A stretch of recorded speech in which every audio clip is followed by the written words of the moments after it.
The Liberal Democrats are linked to EU funding. We're going to talk about how they're spending that money, and then we look at the arrogance of the establishment.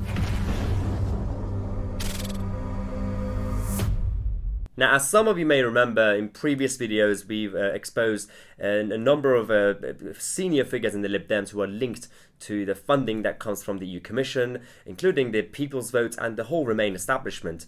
But now we have more information. For example, previously we talked about Jo Swinson, the leader of the Lib Dems, and her husband. Now, as you remember, Jo Swinson's husband is Duncan Hames, who was a former aide to Nick Clegg. However, that is not the core misdemeanor. Mr. Hames is the acting executive director of Transparency International UK. According to his accounts on its own website, in 2018, Mr. Hames' company received almost £3.5 million from the European Commission. Does Mrs. Swinson have a vested interest in remaining in the EU? You decide. But with the whole Brexit stuff that's been going around and Boris Johnson becoming the new leader of the Tory party, a number of the wet Tories and the Remainer Tories have already left the party. Some of them have joined the Lib Dems. One of these figures is Antoinette Sandbach. The Member of Parliament Antoinette Sandbach, who was expelled from the Parliamentary Conservative Party last month, has now joined the Liberal Democrats. The Remain voting Cheshire MP was among the 21 rebels who lost their Tory whip after rebelling against Boris Johnson in a bid to prevent a no-deal Brexit. When she was asked about her decision, she said it's because the Tory party had moved their values, apparently. And she also said that, like many of the MPs that have stood down, I have been subjected to abuse. Yeah, sure.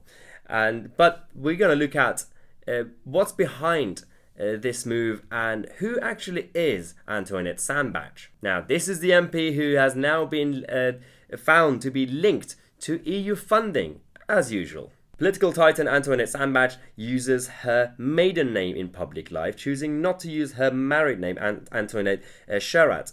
There is nothing unusual in this, bar the fact that she continues to use her maiden name in her capacity as company director of Huffordonus Farms Limited. Now, Huffordonus Farms Limited receives over £23,000 in EU subsidies for 2017 and £25,000 in EU subsidies for 2018 through the Common Agricultural Policy. Feathering her big nest even more will be the £27,000 payout she will receive if she loses her seat. Well, that's typical. Now we know why she moved from the Tories to the Lib Dems. Now we know why these people have been trying to prevent Brexit, no deal Brexit, Brexit with a deal, any sort of Brexit. This is the main reason. Now, it goes back to the whole point of the swamp and establishment. They're always in it for themselves. They don't really care about ordinary people. And now the Lib Dems have all this money and all these big backers, George Soros money and everyone else. What are they doing? Because Twitter have now officially banned political advertising. So they are now moving to Facebook. Now, the Lib Dems are getting ready to spend a lot of money on Facebook advertising. The Liberal Democrats have geared up for the upcoming general election with a whopping £12,205 being spent on Facebook in the last week, more than every major party put together. Labour and the Tories lag behind at £2,812 and £3,111 respectively. The SNP and the Brexit Party clearly haven't got the memo, both failing to spend anything so far. Well, there we go. It's interesting because until the recent elections, the Lib Dems were actually going down so badly that they were losing so many donors and kind of funders. But actually, the way things are going, they're going to be spending more money than any other party. But at what cost? For what reason? To stop democracy. To basically tell ordinary people that we don't care about you. We're going to be governing, we're going to be ruling over you. We're not going to be your public servants.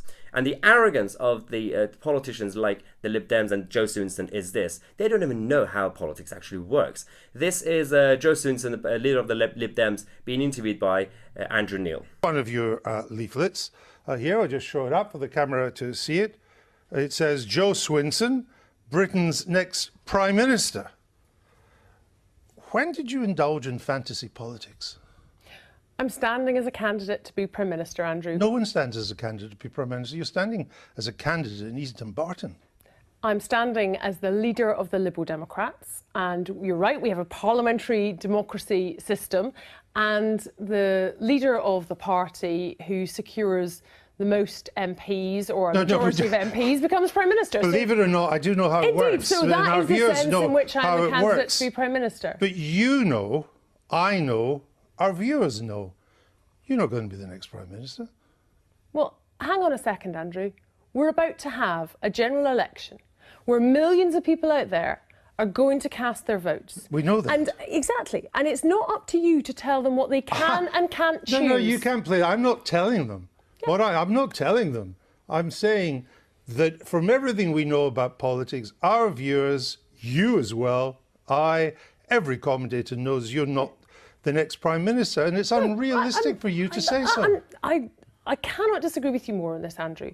Right? We are in a very volatile political situation. Plenty of people said they didn't think Jeremy Corbyn would become leader of the Labour Party. Plenty of people said they didn't think Donald Trump would ever become president of the United States. Plenty of people said that they didn't think that Brexit would ever happen. We have seen many unprecedented political results in recent years. So would you rule out global domination? I'm standing... I mean, you're probably as good a chance of that as being Prime Minister. I disagree. I mean, are you kidding me? Absolutely kidding me. The fact that she doesn't even know how her own... the delusion that she thinks... Firstly, she's standing as Prime Minister, candidate for Prime Minister. It doesn't work that way, obviously. But she thinks she's going to win. This is Hillary Clinton all over again. Now, we were talking about the arrogance of the establishment. Claire Fox, one of the stars of the Brexit Party and one of the best figures we have, the best advocates for Brexit, was on a show recently, and she actually made a really good point about the arrogance of the establishment. The deal was you had a social contract in which you said, we believe in universal franchise and your vote is as good as ours. And you might be a cleaner in our lawyer's office, you might be a cleaner in the Tory party office. I mean, most of the Conservative Party have become part of this group, right? It's not just a left. I'm only saying that not to make any kind of left-right point, but so you can get the sense of what it feels like when the whole of the establishment, almost without exception, clamps down on you. And then talks about you in public. And the greatest derangement has been that they decided to tell us what they thought of us. Yes. Now, this is a bad move. If you run society, broadly speaking, you need a bit of consent, right? You need people to believe that you think that they're equal to you, even if you don't. But they decided to say, these stupid, ignorant, backward Neanderthals. We gave them the vote and they voted the wrong way. We should have never done it. And they're saying this, and you're thinking, you know, we can hear you. We can hear you. What are you doing? This kind of left liberal intelligentsia don't really like ordinary working people. In fact, they find them rather disgusting. It has become a trope, to use a Remainer word, or Ramona word. It's become a trope that the people who voted Brexit didn't know what they were voting for. They were so ignorant because they hadn't read gender studies at university. Correct. So they hadn't been educated into a position of enlightenment where they would understand that the European superstate is beneficent, it looks after the little people.